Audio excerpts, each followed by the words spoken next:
husband went off to find the ranger, she stayed with the turtle and worked to put cool sand on its back. It turned out that the turtle had come ashore to lay eggs, but turtles follow their instincts when returning to the sea. Innately, they follow the brightest horizon that historically has led them to the sea. Normally, this is the sky reflecting on the water, but here there was a city nearby. The turtle dragged herself toward the bright lights of the city in the opposite direction of the water, because that was where the brightest lights were coming from that night. As she hauled herself as far as she could go, she succumbed to exhaustion. Indirectly, human presence had led this poor turtle astray. Soon, though, Barbara's husband and the ranger returned. Together, they wrapped the turtle with a chain and towed it to the water's edge. At first, the turtle didn't move, but as the waves started to lap up against it, slowly, life began to return. Then, miraculously, after waves started to wash over the back of the turtle, she pushed off and was back in the ocean. As they stood and watched the turtle swim away, Barbara noted, "It is sometimes hard to tell whether you are being killed or saved by the hands that turn your life upside down." Sometimes humanity, which has had horrible effects on the environment, steps up to care for it as well.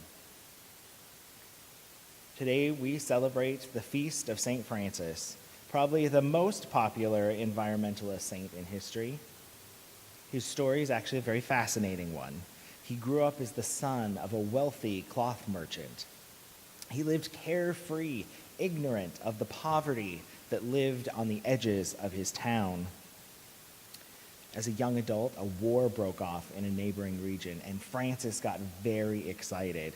He was off. He wanted to earn glory. He wanted to bring fame to himself.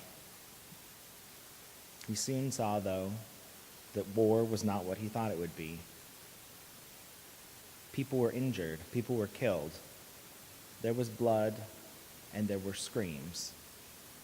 And Francis was taken as a prisoner of war. When he finally was released back home, he was fundamentally changed. He walked along the edges of the town and for the first time saw real poverty and real disease. He began to give all of his possessions away and give the money to the poor. And in a final dramatic display, he relinquishes all of the ties that he had to his former way of life by taking off his rich garments, stripping himself naked in the central square of Assisi. He was quickly covered up by the bishop and taken away. And it was at this point that Francis began to be known as a pazzo, which is an Italian word meaning a crazy person. And from an outside perspective, Francis did seem crazy. He is reported to have preached to flowers, and he scolded a group of swallows for chirping too loudly during Mass. But he wasn't insane. He is probably the most prominent example of a tradition within Christianity called holy fools. These are people who behave shockingly to the outside world because they act in ways that aren't considered normal. But in doing this, they get the attention of the world and point toward deeper truths about right living and right relationships. This gets exactly at what Jesus is telling us in the gospel reading. He says, "I thank you, Father, Lord of heaven and earth, because you have hidden these things from the wise and the intelligent and have revealed them to infants. Yes, Father, for such was your gracious will." Jesus' world is one that is counterintuitive.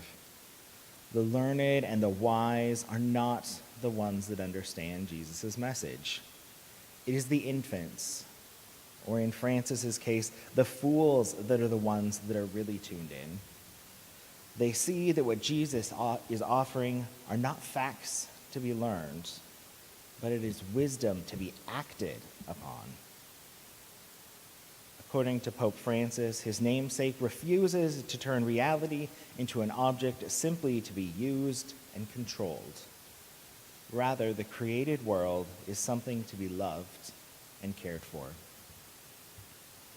But wow, is this ever a monumental task? It is too much for any single person to do alone at this point in history. I think it's great then that the church celebrates St. Francis during our stewardship season. During this time, we're asked to reflect and pray about the things that we love, the church and the world. To help us, Jesus invites us, "Come to me, all you that are weary and carrying heavy burdens, and I will give you rest. Take my yoke upon you and learn from me, for I am gentle and humble in heart, and you will find rest for your souls. For my yoke is easy, and my burden is light." Now, Jesus is not offering to take our work from us. Jesus is not telling us that we can shirk our responsibilities or ignore the tasks at hand. Instead, he's offering us something that I think is much better.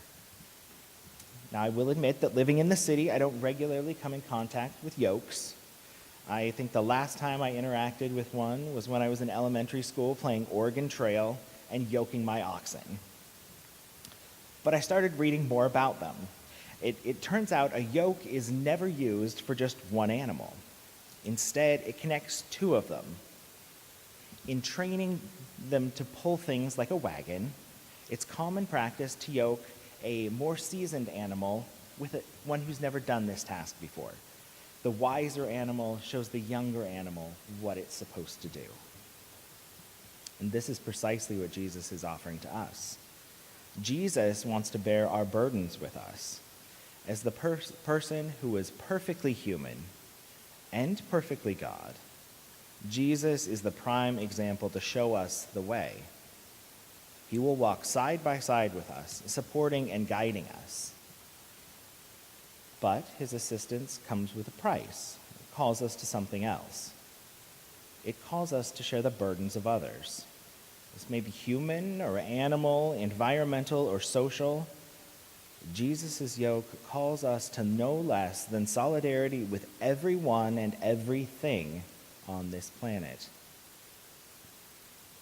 Of course, again, I'm not asking you to go out and single-handedly save every creature on the planet. It's just not possible. We are all just one person. But together the changes can be great. We are called to stewardship of creation, to working together to care for our common home. And instead of each of us trying to forge ahead alone, we are able to offer what we can to the cause, knowing that it will be complete and perfect with the gifts and the support of others. We need each other to succeed. The earth needs us to work together to succeed. Christine Figener is a marine biologist and researcher at Texas A&M. And she loves sea turtles. But for years, she was seeing issues that they were having with garbage, especially plastics. They were eating it. The plastic floating in the water looked just like their favorite treat, a jellyfish. Sometimes they were eating entire plastic bags. But eating the plastic is causing digestive and reproductive harm. And it's actually estimated that over 50% of the sea turtles on this planet have ingested plastic of some kind. Despite seeing this on an alarmingly regular basis, Christine didn't film it. Instead, she made videos of sea turtles swimming serenely. She believed that if others could see the magnificence and beauty of the sea turtles as she saw them, they would want to be better. They would want to recycle and protect oceans. But then in 2015, something changed. She was in Costa Rica and found a sea turtle with what looked like a barnacle stuck to its nose. Her team decided to help the turtle, thinking that maybe the barnacle was making it difficult for this turtle to breathe. She thought it might be kind of interesting, so she filmed it. They got some pliers and started to remove what they thought was the barnacle. Only it wasn't a barnacle. What they were pulling on just kept coming and coming out of this turtle's nose. It was a plastic straw. It was a plastic straw that got stuck so deep inside this turtle's nose that they had to use pliers to get it out. Filled with rage, Christine posted the video online and it went viral. Over 1 million people viewed it, and slowly, over time, people also started to get outraged about plastic straws and the sea turtles. Then on July 1st of this year, Seattle banned plastic straws in restaurants. Now if you want one, you have to ask for it, and the one you get will be compostable. No single person was able to make this happen. Instead, it took scientists, politicians, and the general public to work together for a greater good. It was a group effort. You and I are not the masters of creation. That belongs solely to God. If anything, we are connected to all that exists by the common fact that we are all created. We are yoked together with this planet. If it succeeds, we all succeed. If it fails, we go down with it. Now is the time to rejoice in creation. Now is the time to care for creation. And now is the time to love God through creation.